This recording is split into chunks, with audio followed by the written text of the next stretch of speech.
Jadi peran semua divisi atau bagian ini semuanya penting. Nggak pandang itu produksi, QA QC, hingga engineering utility.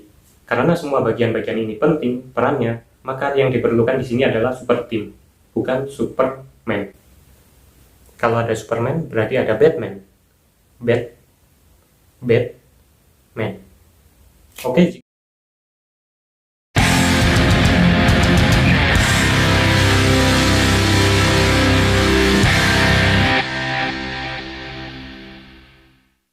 GMP, Good Manufacturing Practice, merupakan pedoman penting di suatu industri pangan, pabrik makanan, ataupun minuman.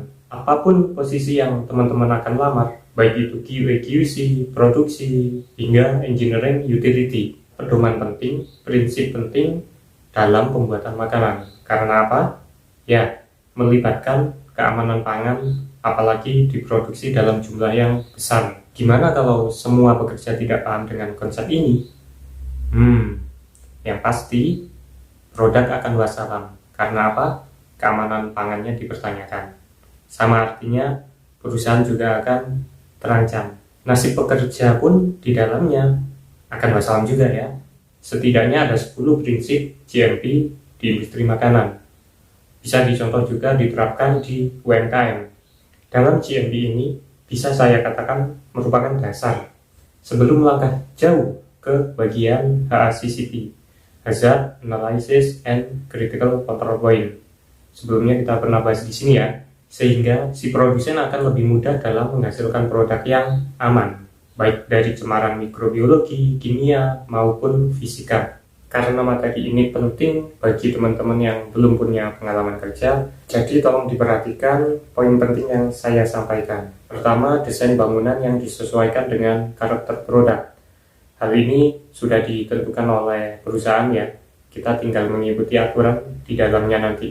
Kemudian melaksanakan instruksi kerja, pendokumentasian, dan juga validasi. Hal ini berlaku di semua bagian ya, atau semua divisi, entah itu QA QC, bagian produksi, hingga engineering. Saya misalkan bagian produksi, dalam hal ini industri benih jagung. Ketika jagung datang dan dilakukan sortir atau sortasi, di mana jagung yang akan dijadikan benih ini harus dipisahkan secara fisik, entah itu dari kerikil, daun yang kering, atau material lain termasuk logam. Proses ini termasuk bagian dari pekerjaan atau tugas dari operator sortir atau sortasi, yang mana ini disebut instruksi kerja khususnya pada operator sortir. Seperti yang saya sebutkan tadi, pemisahan ada menurut jenisnya ya, ada yang kerikil, dedaunan kering, sampai logam. Nah, dari sini dipisahkan menurut jenisnya, kemudian di akhir shift ditimbang berapa banyaknya masing-masing.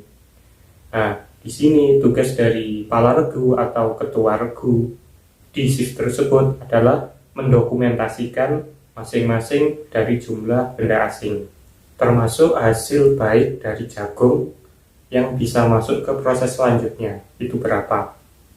Ini termasuk pendokumentasian dan wajib dilakukan oleh bagian produksinya.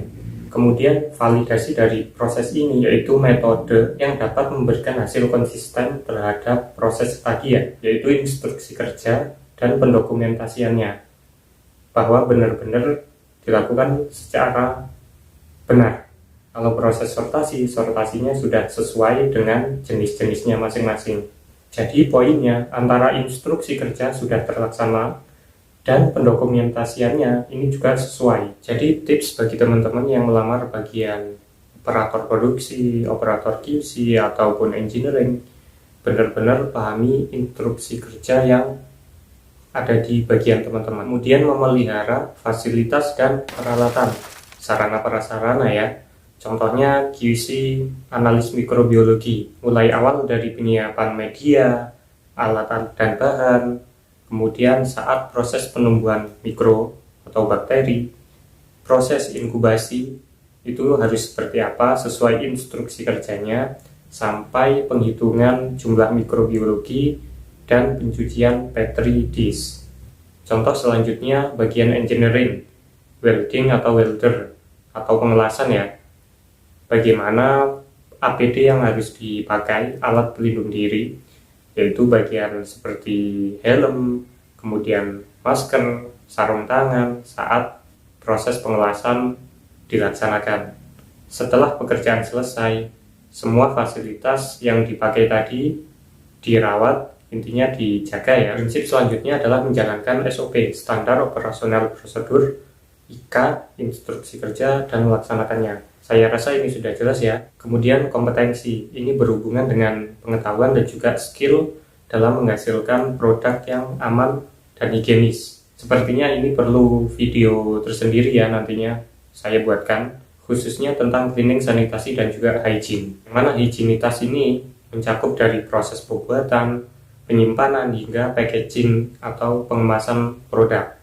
Contoh, sebelum kita masuk ke ruangan produksi, kita harus dalam keadaan steril, pakai masker, penutup kepala, kemudian pakai sepatu, sehingga saat kita bekerja di dalam produksi, ruangan produksi, ini sudah tidak ada pencemaran atau kontaminasi silang yang terjadi, termasuk peralatan dan juga mesin yang digunakan untuk proses produksi harus dalam kondisi yang bersih, steril, sama seperti kita saat mau makan. Pakai piring pasti dicuci dulu dalam keadaan kering. Dari kesemuanya tadi akan berlanjut ke prinsip selanjutnya, yaitu mencegah kontaminasi silang. Termasuk tujuan yang pertama tadi ya, yaitu desain dari bangunan. Contoh salah satunya yaitu setiap jarak antara produksi dengan TPA atau tempat pembuangan akhir, tempat pembuangan sampah, ini ada jarak sekitar berapa meter.